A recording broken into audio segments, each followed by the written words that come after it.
Hello everybody, my name is Ben Moote. Thank you for being here for this interview of Gabe Schillinger, an amazing artist and an entrepreneur, somebody who made the leap from musician to entrepreneur. This is how he did it. For those of you who don't know who Gabe Schillinger is, Gabe was featured with Snoop Dogg, Kendrick Lamar, Too Short. You could hear some of the music that he was doing on the radio and here and there, but it wasn't paying the bills.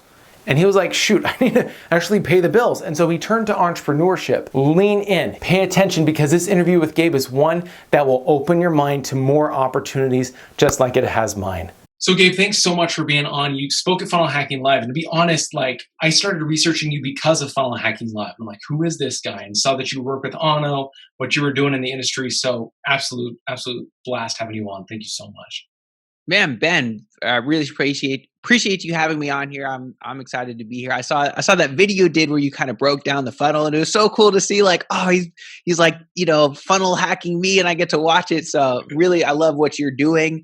Of course, I was excited to see that you had actually taken my funnel and broken that down. I thought that was awesome, and I love to see I was checking out your channel and how you're doing that for different people in different industries, and it's just super cool. So man, I'm excited to be here chatting with you. Thank you so much. So you kind of know what I do. I like funnel hacking and trying to see how things work. I've been building funnels for clients for the last 7 years. What have you been doing? What I want, some people who are on here, they're like, oh gosh, I know who Gabe is. But for those who don't, what has been your story throughout? Because I heard you at Funnel Hacking Live. I heard your story, and you built like 1 billion funnels before you actually built the one that actually exploded and got you the award. But what was your journey through just being a musician?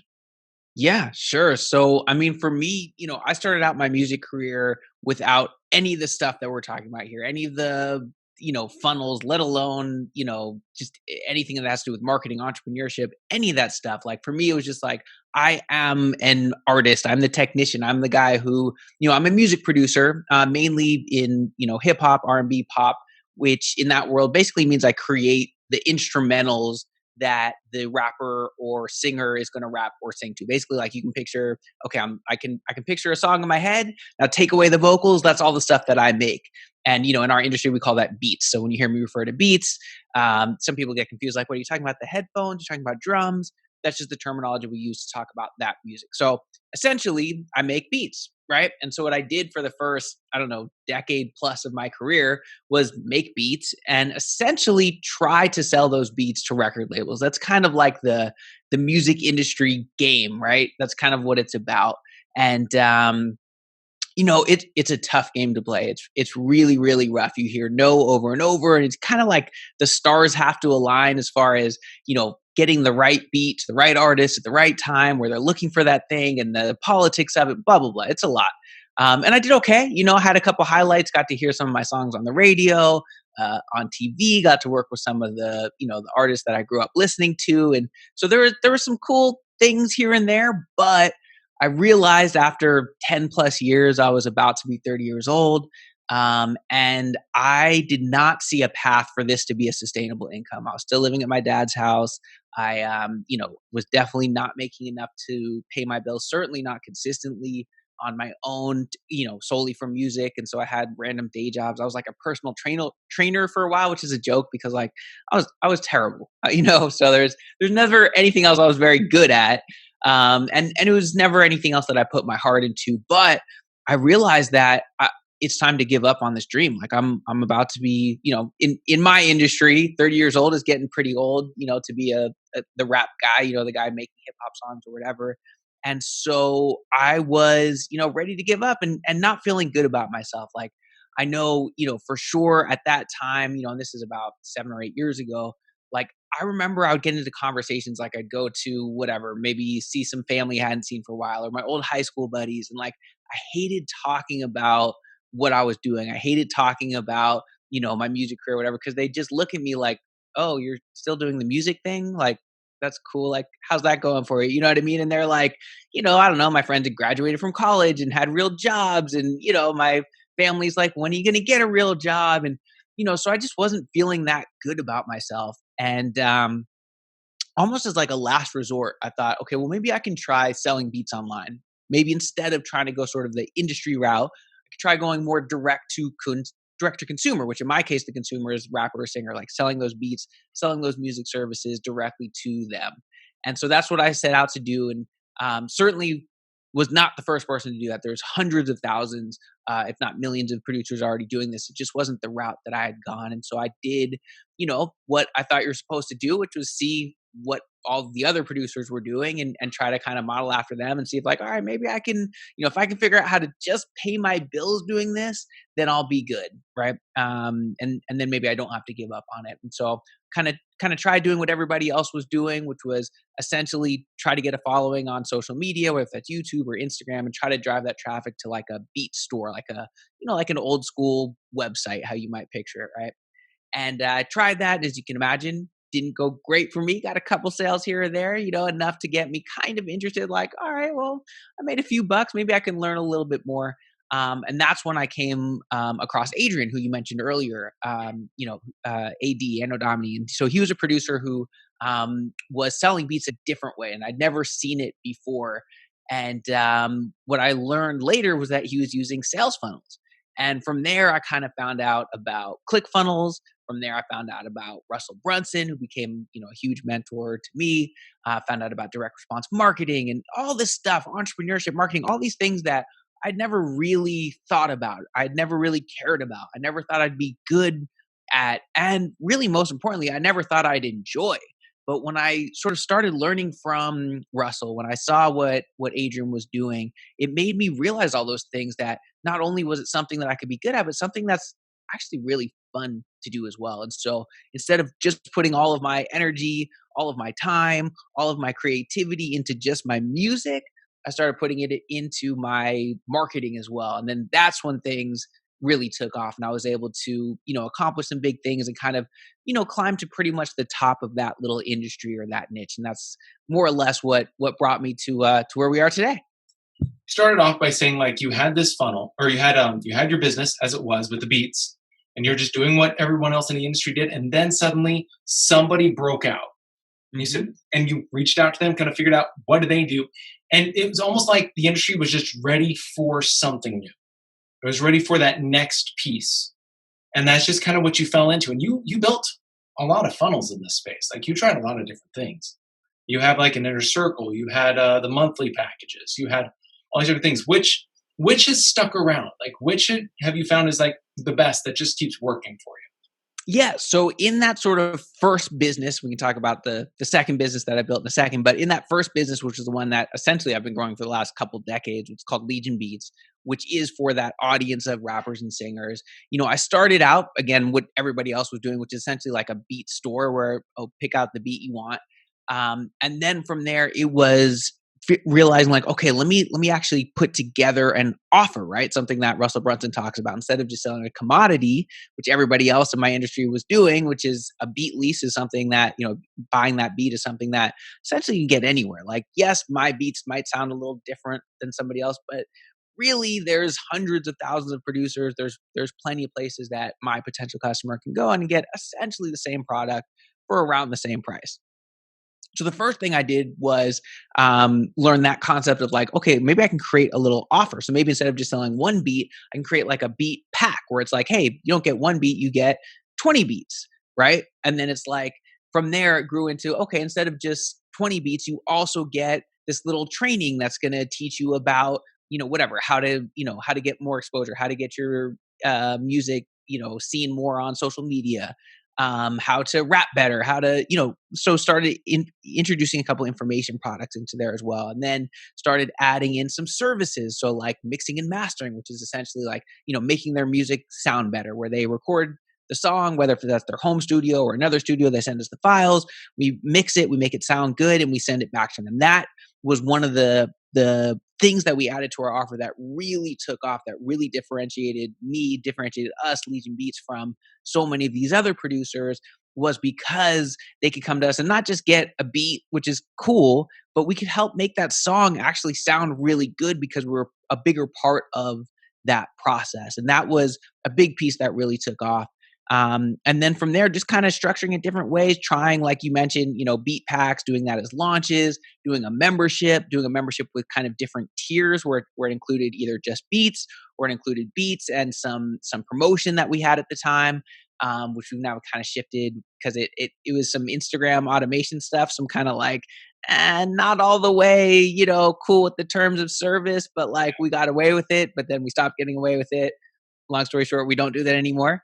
And then the highest tier of that membership included mixing and mastering. And so that was really the core of Legion Beats for several years, of the thing that really took us from, just starting out online to where we did eventually get that 2 Comma Club award was essentially that.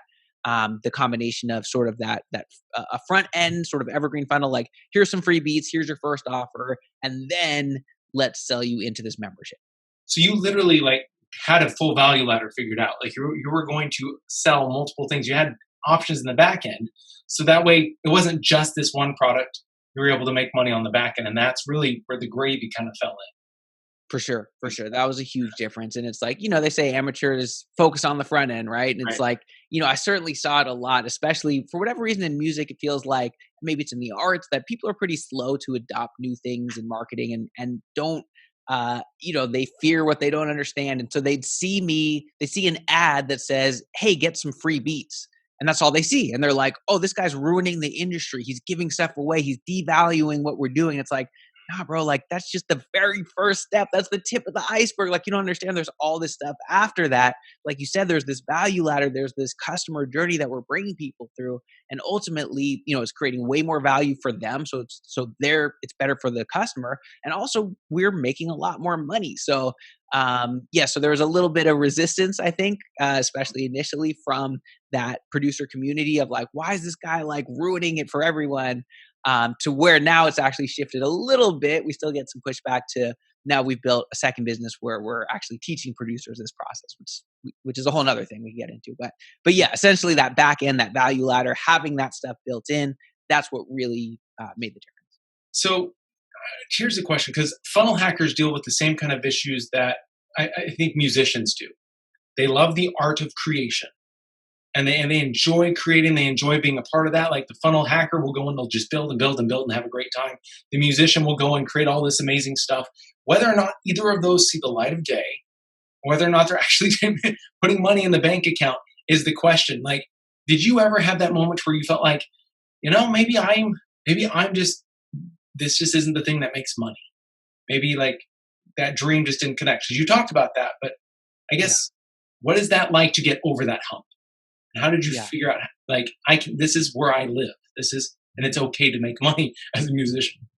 Yeah, it's interesting. I think there's a lot of mindset stuff for probably people in all industries, but certainly in music, where like there's essentially the belief is that money's evil, right? I don't think anybody would say, "Oh, I have that belief," but their actions show me that is actually what they think. They think if you're advertising, they think if you're focusing on marketing in any kind of real way, that somehow that's something that's like um I don't know, it's like unethical or it's cheating, or that if your music was good enough, then you wouldn't have to do anything else other than just create great music, and you're going to get, I don't know, discovered, and you're going to make $1 Right. million, and you're going to be, recognized, and that's all it takes. And that's such a common belief. And that's a belief that I had for a long time. That was, like I said, 10 plus years of my music career was just focusing on my craft of music and hoping that, I was somehow going to get paid for it. Right. Right. But we know, as people who are entrepreneurs and who are in the, have some idea about how business works, is like, really you making a living, you getting paid from what you do, has some relationship to how good you are at that thing, a little bit, but it has a much bigger relationship to how you're able to market that, how you're able to position that in the marketplace, how you're able to drive traffic and create that customer journey and give value and do all those things that we're talking about as far as, setting up this sales funnel. And so for me, it was over 10 years later when I got into it. And I think the big sort of aha for me was not only, I always kind of knew in the back of my mind, like I probably should be learning more about marketing and entrepreneurship and whatever.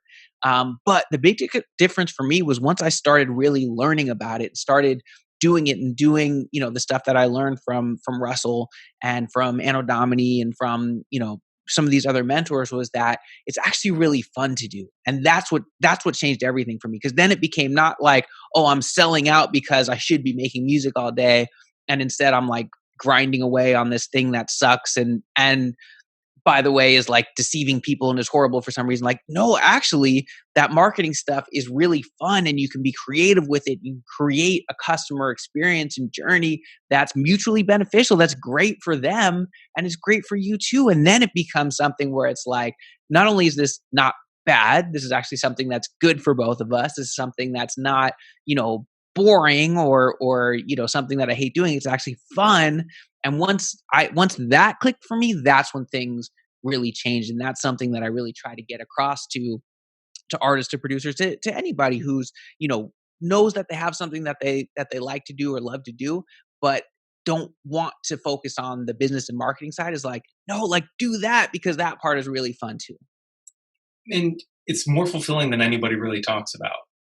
Yes. Like, you're providing so much more value to this customer. You're giving them so much more than if they had just dropped a beat and you. It's beautiful to inspire the person for a moment. It's beautiful. It's what we all aspire to. But you're not just able to inspire that person for the moment. Now you can take care of that person far beyond. And suddenly you have a connection with that person.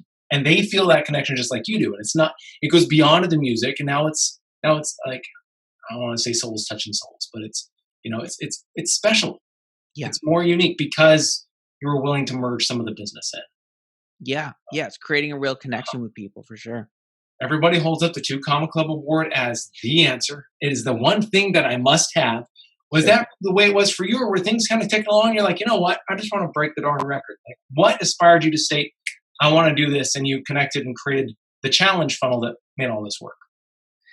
I mean, for me, when I started out with selling beats online, with trying to do this stuff, the idea that I'd make $1 million was so far from my radar of what I even considered possible. It didn't even come into account, right? It wasn't until I started implementing some of the stuff we're talking about, stuff like, creating a true offer where I'm creating a bundle of products and services opposed to just selling a commodity, a beat lease like everybody else was. It wasn't until I started really, consciously crafting that customer journey of, here's what they're going to see first, and then the next thing, and the next thing, here's the page they're going to see in the email.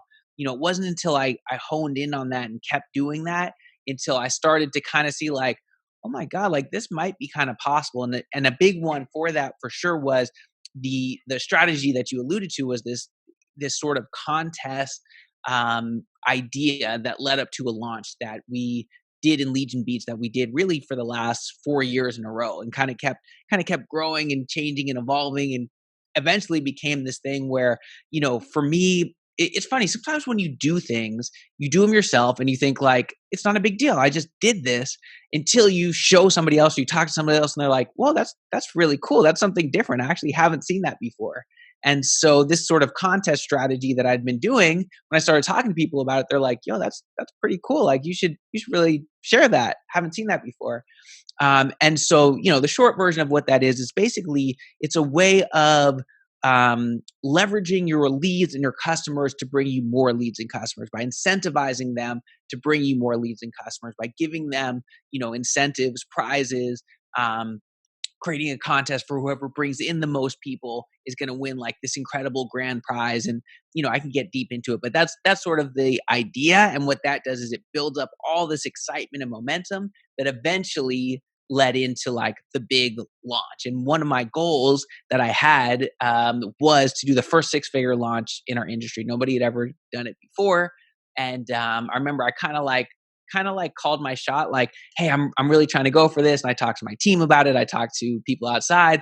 And I remember leading up to it, I was like, man, I don't know if I should have talked about that. Like, I don't know. I don't know if it's possible. I don't know if that is possible in this industry of like selling. And we're selling a $17 product, like to an audience that, tends to not have a ton of money. Like rappers are not, of all the audiences that you could pick, as far as, people who are able and willing to spend a lot of money, it tends to not be the best audience for that. So like I was up against a lot of challenges, but I remember we launched it, and sure enough, it was like steadily going along over the course of those course of that week and the last few days, we really just had a big push, and ultimately we ended up doing over $200,000 in sales in that week, selling a $17 product, in an industry where, most people are struggling to just quit their day job. So that was something that made me realize, like, oh my God, like the ceiling of what I thought was possible in this industry is so much higher. And I think what almost every other producer and everybody else who's in this industry, what they thought the ceiling was, it's actually a whole lot higher. And there's so much more that we can be doing. And that was super inspiring to me. And that's a message that I love getting across to other, music producers specifically, but also just artists and just anybody in general who's thinking like, man, there's no way I can make a living doing this thing that I love to do. It's like, actually you can, if you learn to implement, these strategies, if you start embracing entrepreneurship and marketing and learning about the stuff that we're talking about here. If people are like, why am I not following Gabe? Like, why am I not getting the beats? Why am I not understanding what he's doing? Why am I not getting that training and creating that relationship? Where do they go? Yeah, so there's a few places, but I think one central place that just makes it easy. Because here's the thing, I have 3 audiences that I serve at this point, which is not a good idea. Don't do that. Pick one customer that you want to get a result for and get them that result. Anyways, long story short, I've got 3. So I've got, rappers and singers, I've got music producers, and then I've got sort of a broader, entrepreneurs, marketers, funnel hackers. And so I have one offer right now that I actually have broken out into all 3, which is my bonuses for Russell Brunson, who we mentioned a couple of times, for his latest book, Traffic Secrets. So if you go to gabestrafficbonuses.com, you'll see I've got 3 different offers where if you get Russell's book, Traffic Secrets, I couldn't recommend it more no matter what industry you're in. It's like $10 for the shipping and handling, and that's it. Yep, there you go. You got your copy ready right there. It's totally worth getting. And I put together a pretty crazy offer. Again, whether if you're a rapper or singer, or you're a music producer, or you're an entrepreneur, where if you just buy that book for that $10 from Russell, you get like hundreds of dollars of stuff from me for free. So gabestrafficbonuses.com. That's a quick way to just get into my world, and then we go from there. gabestrafficbonuses.com. Go get it. Dang, was that cool or was that cool, guys? I hope you enjoyed it as much as I did, but I actually do something very, very special. After the interview is done, I actually record 2 more questions. Those 2 questions spark a whole new conversation, and I record those, and I'm happy to give you access to that. All you have to do is go to hackthatfunnelradio.com. When you enter your email address there, I will automatically give you access to every single interview's 2 extra questions and the conversation that sparks off of that. Go to hackthatfunnelradio.com to get your access now.